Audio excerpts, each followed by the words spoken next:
The Great Power Outage by Kyle, Steve, and Richard.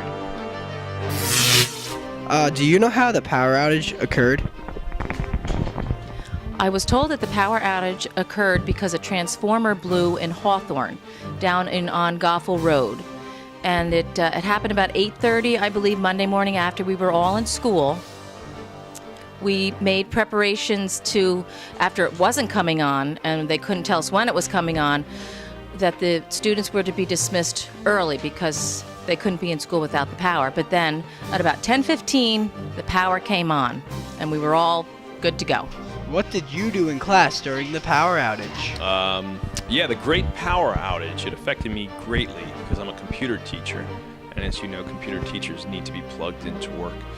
That was one day I did not have a backup plan. Fortunately, someone asked me, can we make a paper football? And I reluctantly said no, don't tell anybody. But I reluctantly said yes. And it turned out to be, instead of the Great Power Outage, it turned into the Great Paper Football Tournament. Well, the big power outage, a couple hours, no electricity, and computers run on electricity.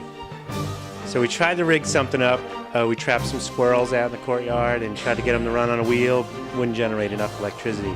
So then we broke out some of the old school games. We played a little 7-Up and a little Simon Says, a couple games like that just to keep our brains moving for a couple hours. We played games. We played around. We ran around the room. Played Four Corners, Candyland.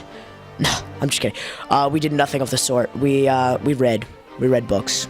During the power outage, I actually read a book, and language arts, Mr. Levy.